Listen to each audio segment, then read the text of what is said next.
Don hall chairman రాధికతో కూడా తన్మయ్ దురుసుగా మాట్లాడడంతో చుట్టూ ఉన్నవాళ్లంతా ఆశ్చర్యపోతూ ఇతను నిజంగా మూర్ఖుడిలా ఉన్నాడు అని అనుకున్నారు. రాజీవ్ మాత్రం భయంతో తడబడుతూ, రాధికా మేడం, మీరేదో తప్పుగా అర్థం చేసుకున్నారు. మేమతన్ని ఇన్సల్ట్ చేయలేదు, జస్ట్ జోక్ చేశాము అంతే. అతను మీ డాన్ హాల్కి బాగా కావలసిన వాడని మాకు తెలుసు. అలాంటి వాళ్లతో మేమెలా గొడవ పెట్టుకుంటాం అంటూ ఏమీ తెలియనట్లు నటించడం మొదలుపెట్టాడు. నేను తప్పుగా అర్థం చేసుకున్నానా? చిన్నగా నవ్వుతూనే అన్న రాధిక వెంటనే తన వెనుక ఉన్న గార్డ్స్ వైపు చూసి, వీళ్ళ సంగతి చూడండి అని ఆర్డర్ వేసి అక్కడి నుంచి హాల్లోకి వెళ్లిపోయింది. ఉషా, ఎస్వి ఇద్దరూ ఏం చేయాలో తెలియనట్లుగా మౌనంగా నుంచుండిపోయారు. తమ అన్నయ్య మురారి సాగర్తో ఎందుకింత గౌరవంగా ప్రవర్తిస్తూ ఉంటాడో మెల్లమెల్లగా వాళ్లకు కూడా అర్థమవుతున్నట్లు అనిపించింది. ఈ సాగర్ గాడిలో అంత గొప్పదనం ఏముంది? ప్రతి ఒక్కడు వాడికి సపోర్ట్ చేస్తున్నాడు. చిరాగ్గా కాలితో నేలపై కొడుతూ అన్నాడు తన్మయ్. ఇంతలో అక్కడున్న గార్డ్స్ వచ్చి రాజీవ్, తన్మయ్లను చెరోవైపు పట్టుకున్నారు. రాజీవ్ వెంటనే వాళ్లకు దూరంగా జరుగుతూ, మీకెందుకు బ్రో అంత కష్టం? నేను బయటకు వెళ్తాను అంటూ హడావుడిగా అక్కడి నుంచి బయటకు వెళ్లిపోయాడు. మరో ఇద్దరు మాత్రం తన్మయ్ని నెడుతున్నట్లుగా బయటకు తీసుకువెళ్లారు. ఇక వేలం విషయానికి వస్తే, సాగర్ని తీసుకొచ్చి ముందు సీట్లో కూర్చోబెట్టిన కమల్ అతనితో, బ్రదర్, నువ్విక్కడే కూర్చో, రాధికా గారికి కూడా నీ పక్కనే సీట్ రిజర్వ్ చేసి ఉంది. నేను వెళ్లి కొన్ని అరేంజ్మెంట్స్ చూసుకోవాలి. నిన్ను మళ్ళీ కలుస్తాను అని చెప్పి అక్కడి నుండి వెళ్లిపోయాడు. మరో 5 నిమిషాల్లోనే లోపలికి వచ్చిన రాధిక వెళ్లి సాగర్ పక్కనే కూర్చుంది. అప్పటికే హోస్ట్ ఆ రోజు వేలం వేయబోయే వస్తువుల గురించి ఇంట్రడక్షన్ ఇస్తూ ఐటమ్స్ ను ప్రదర్శిస్తున్నాడు. ఆ వేలంలో ఉన్న మెడిసినల్ ఇంగ్రీడియంట్స్ ను తాము తప్పకుండా కొనాలని రాధికకు తెలుసు. ఆమెకు మరో ఆప్షన్ కూడా లేకపోవడంతో ప్రారంభం నుండే వేలంలో ఆధిపత్యం చూపించాలని అనుకుంది. కాని వేలం జరుగుతున్న సమయంలో ఆమె ముభావంగా ఉండటం గమనించిన సాగర్, ఏమైంది, ఎందుకలా ఉన్నారు అని అడిగాడు. ఏం చెప్పమంటావ్? నాకెందుకో నా మూలికలను తిరిగి నేనే కొంటున్నట్లు ఫీలింగ్ వస్తుంది. డాన్ హాల్ మెయిన్ బ్రాంచ్ మా కోసం ప్రత్యేకంగా పంపించిన మూలికలు మధ్య దారిలోనే మాయమైపోయాయి. అంత ఖరీదైన మూలికలు మళ్ళీ ఇక్కడ వేలంలో చూస్తుంటే ఇవి మా మూలికలే అని అనిపిస్తుంది అని స్టేజ్ పై ఉన్న మూలికల వైపే చూస్తూ చెప్పింది రాధిక. ఒకవేళ ఆ మూలికలు మీవే అయినా ఇప్పుడు మీరేం చేయలేరు, సింపుల్గా చెప్పాడు సాగర్. ఎందుకు చేయలేను? నేను వెళ్లి డైరెక్ట్ గా కమల్నే అడుగుతాను. అతనికి ఈ మూలికలన్నీ ఎక్కడి నుంచి వచ్చాయో తెలుసుకుంటాను కొంచెం సీరియస్ గా చెప్పింది రాధిక. మీరడగ్గానే కమల్ చెప్పేస్తాడని అనుకుంటున్నారా? నవ్వుతూ అడిగాడు సాగర్. అంటే నీ ఉద్దేశమేంటి? అనుమానంగా అడిగింది రాధిక. నా ఉద్దేశం ఏం లేదు, అనవసరంగా మిమ్మల్ని ప్రాబ్లమ్స్ లో పడొద్దని చెప్తున్నాను అన్నాడు సాగర్. అంటే అర్థం కానట్లుగా అడిగింది రాధిక. నేను మీకు ముందే చెప్పాను, ఇక్కడికి వచ్చే ఆక్షన్ ఐటమ్స్ అన్నీ కమల్ స్వయంగా తీసుకొచ్చిన ఐటమ్స్ కాదు. అతనికి వేరే వ్యక్తుల నుంచి వస్తూ ఉంటాయి. అదంతా బిజినెస్ సీక్రెట్. కాబట్టి మీరడిగిన కమల్ వాళ్ళ పేర్లు బయట పెట్టడు. ఒకవేళ కమల్ స్వయంగా ఈ పని చేసి ఉన్నా కూడా ఆ విషయం బయటికి రానివ్వడు. కాబట్టి మీరిప్పుడు అతనితో మాట్లాడితే మీకే నష్టం జరుగుతుంది అని అన్నాడు సాగర్. నాకెలా నష్టం జరుగుతుంది? నుదురు చిట్లిస్తూ అడిగింది రాధిక. మీ అనుమానాన్ని కమల్ దగ్గర బయట పెడతారు. ఒకవేళ నిజంగా ఈ పని చేసి ఉంటే అతను అలర్ట్ అవుతాడు. మీకు ఎలాంటి క్లూ దొరకకుండా చేస్తాడు. అంతేకాదు, తనను అనుమానించారని కోపంతో ఈ ఆక్షన్లో మీరు కొనాలనుకున్న మెయిన్ ఇంగ్రీడియంట్స్ ను కూడా దక్కనివ్వడు. అప్పుడు మనం లైఫ్ పిల్ తయారు చేయలేం అని ఆమెకు అర్థమయ్యేలా చెప్పాడు సాగర్. ఆ మాటకు మౌనంగా ఉండిపోయింది రాధిక. ఆ తర్వాత ఆమె ఒక క్షణం ఆలోచించి, నువ్వు చెప్పింది నిజమే, నాకిప్పుడు లైఫ్ పిల్ అర్జెంటుగా కావాలి. ఇప్పుడు కమల్తో గొడవ పెట్టుకుంటే ఆ ఇంగ్రీడియంట్స్ సంపాదించడం కష్టం కాకపోయినప్పటికీ కొంచెం టైం పడుతుంది. నాకు అంత టైం లేదు. కాబట్టి నువ్వు చెప్పినట్లే చేస్తాను. కాని ఏదో ఒకరోజు తప్పకుండా నా మెడిసినల్ ఇంగ్రీడియంట్స్ దొంగతనం చేసింది ఎవరో నేను కనిపెట్టి తీరతాను అని శపథం చేస్తున్నట్లుగా అంది రాధిక. All the best. మీకు తొందరగా ఆ దొంగ దొరకాలని కోరుకుంటున్నాను. ఇక ఆ విషయం వదిలేసి ముందు స్టేజ్పై జరుగుతున్న వేలం చూడండి. అదిగో కాండం లేని గడ్డి మూలిక వేలానికి వచ్చింది అని చెప్పాడు సాగర్. దాంతో రాధిక వెంటనే స్టేజ్ వైపు చూసింది. అక్కడ హోస్ట్ చేతిలో కొన్ని రకాల మూలికలు చూపిస్తూ, ఇది అత్యంత అరుదైన మూలిక, కాండం లేని గడ్డి. దీన్ని అరుదైన పిల్స్ తయారు చేయడంలో మాత్రమే ఉపయోగిస్తారు. దీని ఖరీదు 15 కోట్లు అని అనౌన్స్ చేశాడు. 25 కోట్లు! డైరెక్ట్గా రంగంలోకి దిగింది రాధిక. ఒక్కసారిగా 10 కోట్లు బిడ్ పెంచడంతో అక్కడున్న అందరూ ఆమె వైపు ఆశ్చర్యంగా చూశారు. ఆ మూలికలు ఆమెకు ఎంత అవసరమో సాగర్కు తెలుసు కాబట్టి ఆమెను వద్దని వారించే ప్రయత్నం కూడా చేయలేదు. ఒకేసారి 10 కోట్లు పెరిగిన బిడ్ను ఇంకెవరూ పెంచే ధైర్యం చేయలేకపోయారు. దాంతో చివరికి రాధిక కోరుకున్న ఇంగ్రీడియంట్స్ ను ఆమె సాధించగలిగింది. అదేవిధంగా అక్కడ ఉన్న మూలికలలో సాగర్ సెలెక్ట్ చేసిన మూలికలన్నింటినీ రాధిక దక్కించుకుంది. అది చూసి మిగిలిన వాళ్లంతా ఆశ్చర్యపోయారు. ఆ రాత్రి తర్వాత సాగర్ డాన్ హాల్తో కలిసి మెడిసినల్ పిల్ తయారు చేసే క్రమంలో అద్భుతాలు సృష్టించబోతున్నాడని అందరూ అనుకున్నారు. ఇక సాగర్తో ఎవరైనా పెట్టుకోవడమంటే పరోక్షంగా డాన్ హాల్తో పెట్టుకోవడమే అని అందరికీ అర్థమైంది. వేలం పూర్తవుతుందనగా కమల్ తిరిగి సాగర్ దగ్గరికి వచ్చాడు. నేను తప్పు చేశాను. సాగర్ రాధికలను చూస్తూ ఇబ్బందిగా చెప్పాడు కమల్. అతని మాటలు అర్థం కాకపోవడంతో సాగర్, రాధిక ఇద్దరూ ఒకరి ముఖాలు ఒకరు చూసుకున్నారు.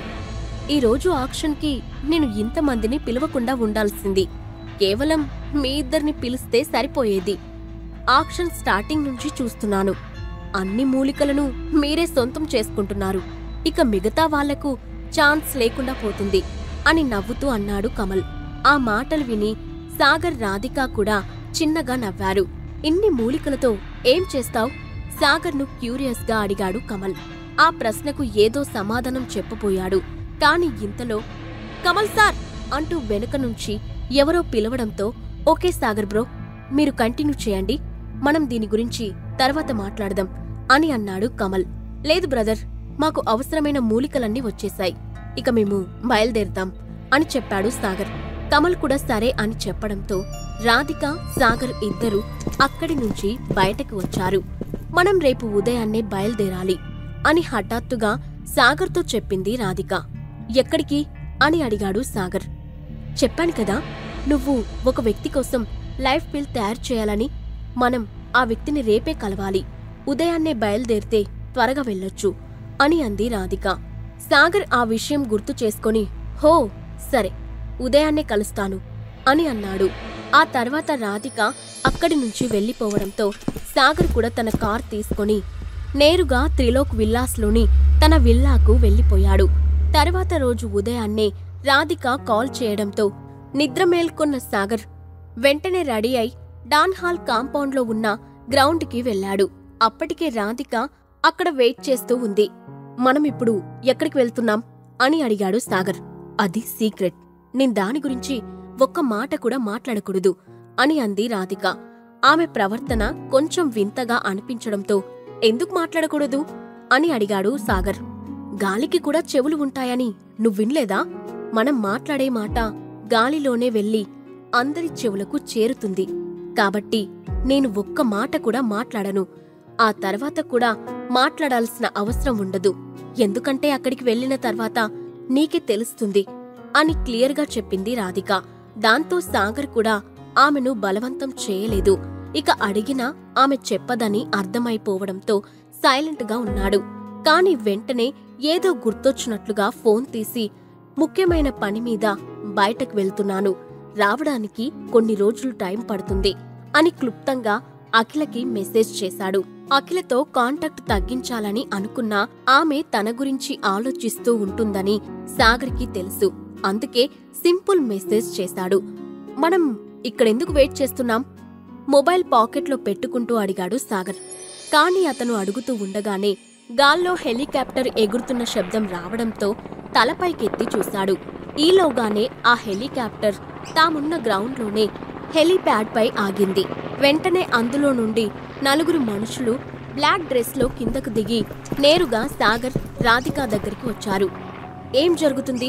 వీళ్ళంతా ఎవరు అని సాగర్ అడుగుతూ ఉండగానే వాళ్ళ దగ్గరికి వచ్చిన ఆ వ్యక్తులు రాధికను చూసి విష్ చేశారు. రాధిక కూడా బదులుగా విష్ చేసి అంతా రెడీగా ఉందా అని అడిగింది. ఎస్ మేడం, అంతా రెడీగా ఉంది అంటూ ఒక వ్యక్తి తన పాకెట్లో నుండి బ్లాక్ కలర్ క్లాత్ తీసి సాగర్ వైపు చూసి మీ కళ్లకు గంతలు కట్టేస్తున్నాం అని చెబుతూనే సాగర్ వెనక్కి వెళ్లి అతని కళ్లకు గంతలు కట్టాడు.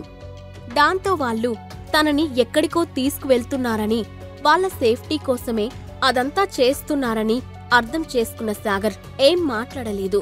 ఆ తర్వాత వాళ్ళు సాగర్ను తీసుకువెళ్లి హెలికాప్టర్లో అతని సీట్లో కూర్చోబెట్టారు.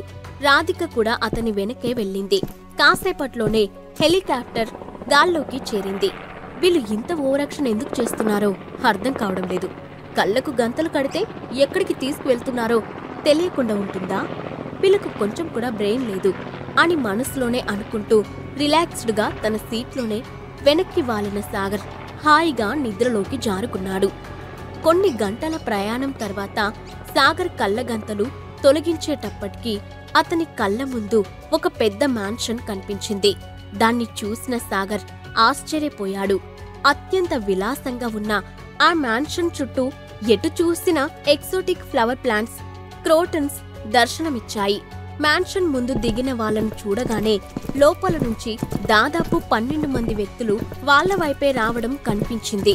నేను పిల్ తయారు చేసి రక్షించాల్సిన వ్యక్తి ఇక్కడే ఉన్నాడా? రాధికతో పాటు లోపలికి నడుస్తూ కూల్గా అడిగాడు సాగర్. అవును, నిన్నీకు చెప్పిందంతా గుర్తుంది కదా?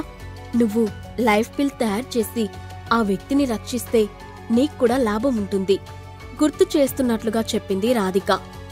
నువ్వు జయదేవ్ బిల్లా గురించి మాట్లాడుతున్నావా? సింపుల్గా అడిగాడు సాగర్.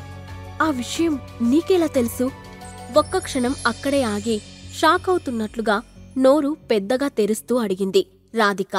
ముంబైలో ఊరికి దూరంగా ఇలాంటి ఏరియాలో ఇల్లు కట్టుకునే వ్యక్తులు మామూలు వాళ్ళయ్యుండరని చిన్నపిల్లలకు కూడా తెలుస్తుంది.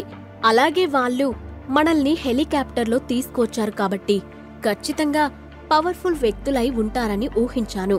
అంతేకాదు, మనం లోపలికి వస్తూ ఉండగా ఆ ఇంటి నేమ్ ప్లేట్ పై జయదేవ్ బిల్లా పేరు కూడా ఉంది అని నవ్వుతూ చెప్పాడు సాగర్. ఆ మాట విని రాధిక చిన్నగా నవ్వి గుడ్, నీ గెస్ కరెక్ట్ గానే ఉంది అని అంది. మళ్ళీ అంతలోనే ఏదో గుర్తొచ్చినట్లు అది సరే, మనం ముంబైలో ఉన్నామని ఎలా కనిపెట్టావ్ అని అడిగింది. అదేమైనా పెద్ద విషయమా? మనం హైదరాబాద్లో బయలుదేరిన టైం, ఇక్కడ ల్యాండ్ అయిన టైం చూసుకుంటే చాలు మనం ఏ సిటీలో ఉన్నామో ఈజీగా గెస్ చేయొచ్చు. పైగా ఇక్కడ మన హైదరాబాద్ నేటివిటీ కూడా లేదు. అంతేకాదు, ఈ గాలిలో ఎక్కడి నుండో వడాపావ్, భేల్పూరి వాసన కూడా వస్తుంది. ఇది ముంబైకి మాత్రమే ఉండే ప్రత్యేకమైన స్మెల్ అంటూ నవ్వాడు సాగర్. అతని మాటలు విని రాధిక ఆశ్చర్యపోతూ నువ్వు గాలి స్మెల్ను బట్టి కూడా ప్లేస్ కనుక్కోగలవా అని అడిగింది. కొన్నిసార్లు కనుక్కోవచ్చు అని నవ్వుతూ అన్నాడు సాగర్. ఇంతలో లోపల నుండి వచ్చిన 12 మంది వ్యక్తులు వాళ్ళ ఎదురుగా నుంచున్నారు. జయదేవ్ బిల్లాకు అవసరమైన లైఫ్ పిల్ ఇచ్చి సాగర్ అతన్ని కాపాడతాడా? ముంబైలోని జయదేవ్ మ్యాన్షన్ కి వెళ్లిన సాగర్ అక్కడ ఎలాంటి పరిస్థితులు ఎదుర్కోబోతున్నాడు? ఈ ప్రశ్నలకు సమాధానాలు తెలుసుకోవాలంటే నెక్స్ట్ ఎపిసోడ్ వినాల్సిందే. క్రింద ఇచ్చిన లింక్ ని క్లిక్ చేసి పాకెట్ ఎఫ్ఎం యాప్ ని ఇన్స్టాల్ చేసుకోండి.